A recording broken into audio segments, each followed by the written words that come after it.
আজকের ভিডিওতে আপনাদের সবাইকে স্বাগতম।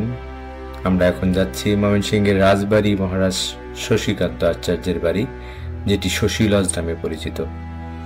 দেখেন বিশাল একটা দ্রোণ, আমরা এর সামনে দাঁড়িয়ে আছি। কিছুক্ষণের মধ্যে আমরা ভিতরে প্রবেশ করব। এই ভিতরে সাইডটা দেখলেই, ভিতরের সামনের জায়গাটা দেখলেই মনটা অনেক ভরে যায়, সবুজ এবং ফুলে ভরা।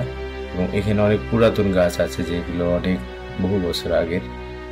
আমরা এই সামনের জায়গাটি দেখে, সামনের সাইডে দেখে পাশ দিয়ে পিছন সাইডে আমরা যাব। তো এই রাস্তা ধরে, পাশের রাস্তা ধরে, বিল্ডিং এর পাশের রাস্তা ধরে পিছনে যাচ্ছি।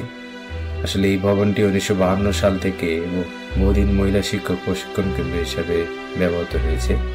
এরপর 2015 সালের 4 এপ্রিল জাদুঘর হিসেবে বাংলাদেশ সরকারের প্রত্নতত্ত্ব অধিদপ্তর অধিগ্রহণ করে। এখানে গ্রিক দেবী ভেনাসের একটা মূর্তি ছিল তার বিল্ডিং এর সামনে। সেটি 5ই আগস্ট 2024 সরকার পতনের সময় দুর্বৃত্তরা এটিকে ভেঙে ফেলে। এরপর মূর্তিটা এখানে নেই। তো এখানে আসলে অনেক ভ্রমণ পিপাসুরা আসে।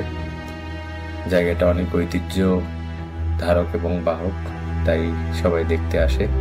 এবং আসলে অনেক সাজানো গোছানো, গাছগুলো, বিল্ডিং এর সামনে ফুল ফল, এবং পিছনে আছে, আমরা দেখছি ওই পিছনে একটা বড় পুকুর আছে।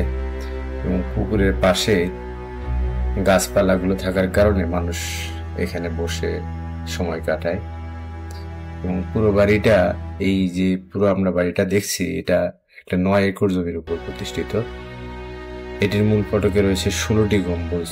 ভিতরের ঘরগুলোতে রয়েছে, আমরা এটা লোক মারফতে জেনেছি যে প্রতিটা ঘরের ভিতরেই ঝাড়বাতি আছে।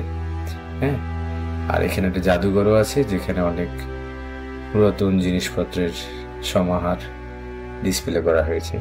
আমরা পুকুরে একটু যাব, এই পুকুরটাতে দেখবো আসলে কি। হ্যাঁ, আমরা এবং ক্যামেরাটা ভিতরে দিয়ে আমরা মাছ দেখেছি।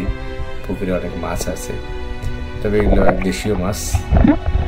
হ্যাঁ, এখানে অনেক সুন্দর, এবং আমি উপর থেকে আপনাকে দেখানোর চেষ্টা করছি। এটা বাড়িটাকে পিছনের সাইডটা আপনারা দেখাচ্ছি। এটা অনেক সুন্দর একটা পরিবেশ, আলহামদুলিল্লাহ অনেক সুন্দর।